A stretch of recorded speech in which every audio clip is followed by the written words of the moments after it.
Good morning. Welcome back. I guess we'll call this the Sunday Papers. Kind of got the idea from G. Gordon Liddy, I think back in the early 2000s, his radio show. That's pretty much all I did was read the papers. Anyway, hats off to G. Gordon. For today, we're still got the Elkhart Truth. I got a bunch of these, and it's from May 7th, 1960, and I'm just going to do a short one. Next week I'll do the one about Ike, but this one here is just called News in Brief. It says, Minuteman missiles huge success, Edward Air Force Base, California. Three-stage Minuteman missile thundered up from the hole in the desert Friday in a successful final attempt here at the silo technique of launching intercontinental missiles. Sprouting a long tail of fire, the 70-foot tall weapon rose for only about 120 feet and then was caught by nylon tethering ropes. The Air Force termed the test highly successful. There you go, intercontinental ballistic missiles, May 7th. Next one was weather research plans grounded. This was neat.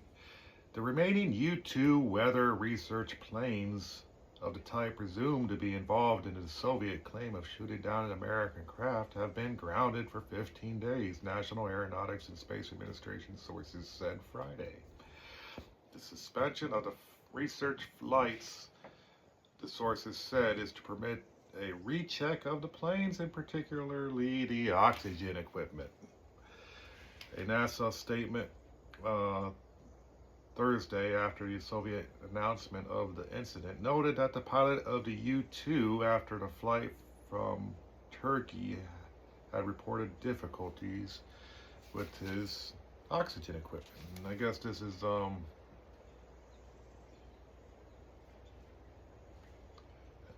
what was his name? Powers, the guy that got shot down over the Soviet Union in the U-2 flight. So interesting, blaming it on the weather. Let's see now. The next one is Chow praises naturalist policies. And this is from Cambodia. Red Chinese Premier Chow En-lai, perspiring under the blistering sun, praised Cambodia's youth and naturalist policies Friday. The second day of Chow's 5-day visit began at reviewing grounds where 5,000 students cheered him, then staged a military-style parade. I'm sure they were happy to see him. Let's see, the next one is 2,000 made homeless in a Hong Kong flood. This is, of course, from Hong Kong, where more than 2,000 were made homeless, 4 are dead, and at least 13 missing in flash floods that swept through 14 rural villages in Hong Kong Friday. With the season's heavy rains, the water sluiced down the hillsides, washing away refugee huts, inundating homes and shops and small industrial plants in the lowlands. Next, we have Army to draft 6,000 in July. Of course, this is the 60s. What's going on in the 60s? Oh, man. The Army issued Friday a draft to call for 6,000 men in July, 500 more than the previously announced quota for June. This brings to 2,532,930 the total since the resumption of the selective service in September of 1950. Vibrations caused air crash, says station. The Civil Aeronautics Board has learned that a curious harmonic vibration caused the crash of 2 turboprop Electras. Station WHAS said Friday night. As a result, the station said the agency will order the immediate modification of all such aircraft at an estimated cost of more than $30 million.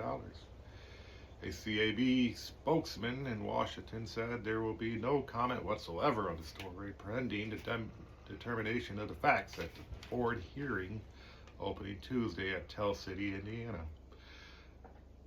WHAS quoted a highly placed Washington source as saying that the vibration angle was discovered during the probes at Tell City, Indiana crash in March and one near Buffalo, Texas last September. The accident took 97 lives.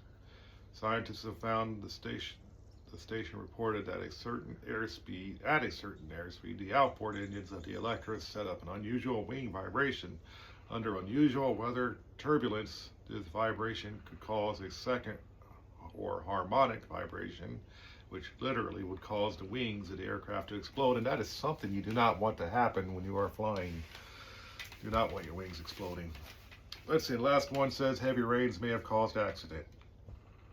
Heavy rains may have helped cause a two-car collision Friday night at Marion and 2nd. Although the damage was fairly extensive, totaling $600, no one was hurt. Police officer Harold Hessler and Billy Campo said the drivers were Miss Maybelle Spencer, 60, of 316 North 3rd, and Miss Linda Kraut, 16, of 657 Milwaukee. Miss Spencer was ticketed for an expired license. Oh, sorry, there's one more to go. This is kind of sad, actually. I forgot about this one. This one comes from Toronto.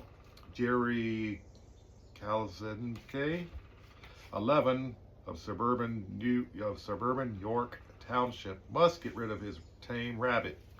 He's had it for 3 years because of a township rule that outlaws rabbits, skunks, and chickens as household pets. However, you are allowed to have horses and mules. That's it. See you next week.